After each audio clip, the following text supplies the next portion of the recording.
Honda HR-V, sebuah SUV segmen B yang ditawarkan oleh Honda Malaysia. Mula diperkenalkan pada tahun 2015 dan setelah cukup 10 tahun baru kami dapat review. Bak kata pepatah, biar lambat asal selamat, dan ya, SUV terbaru ini memang selamat. Sebelum kami cerita dengan lebih lanjut, jangan lupa subscribe channel YouTube Roda Panas dan ikuti kami di Facebook, TikTok dan Instagram.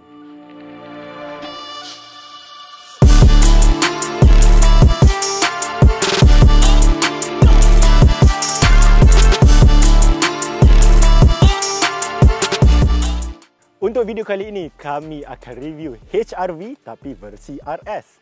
Untuk RS atau nama rasmi dia HR-V eHEV versi hybrid, ia amat memfokuskan kepada penjimbatan minyak. Dan ya, semalam kami dah pandu uji daripada Janda Baik ke Genting Highland ke Batang Kali, memang cukup jimat minyak. Dan sekarang pun dia punya minyak lebih daripada setengah tangki walaupun kami dah berjalan sejauh 200 km.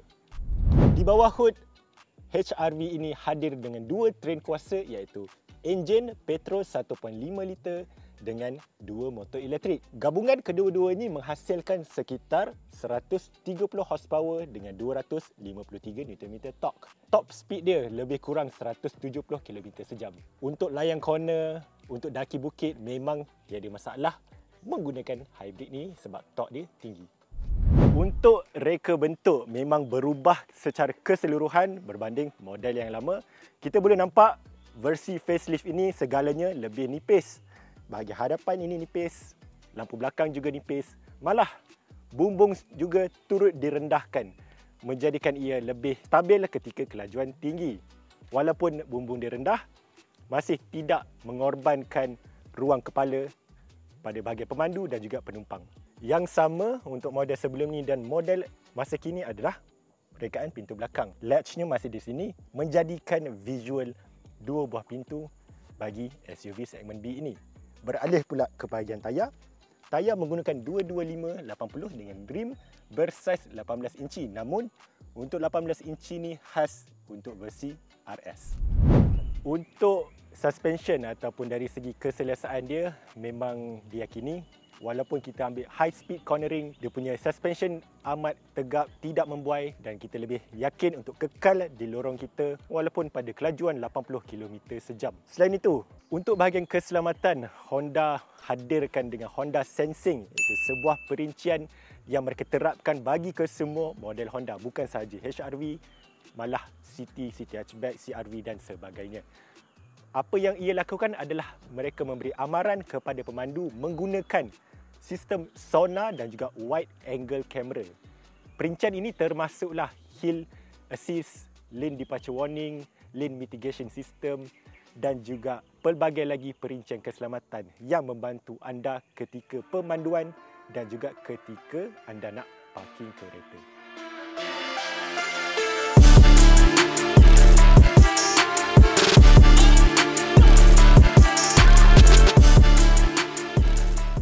Selain keselamatan, model Honda ini juga turut hadir dengan perincian keselesaan seperti auto lock dan unlock, remote engine start, cruise control dan juga 3 mod pemanduan iaitu sport, normal dan juga eco. Bagi ruang kabin di dalamnya agak luas dan saya rasa ini terluas dalam kelas dia. Dan kalau anda lihat di bahagian penumpang hadapan, kerusi leather ini hanya tersedia bagi trim RS. Dashboard masih lagi sama seperti mana-mana HR-V, tidak kisah varian apa. Dia punya infotainment dan juga dia punya panel meter masih lagi kombinasi antara digital dan juga analog. Bagi infotainment, kalau yang tak tahu, dia hadir dengan Apple CarPlay. Namun Apple CarPlay-nya perlulah disambungkan dengan wire Type A.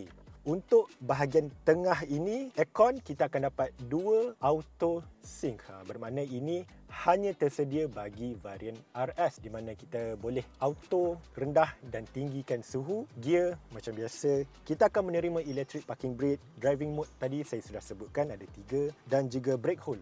Itu semua standard lah untuk varian RS. Dari segi pemanduan, steering ini ditawarkan dengan pilihan kawalan seperti auto cruise control, lane keep assist dan sebagainya. Untuk belah kiri pula, kita akan menerima kawalan bagi hiburan seperti volume, source, home dan sebagainya. Dan ini bukan pedal shift, ini adalah decelerator pedal. Jadi ini membantu ketika anda nak naik turun bukit dan juga ketika anda nak menggunakannya layan corner. Yang ini macam biasalah, untuk lampu dan kiri adalah untuk wiper dan sebagainya.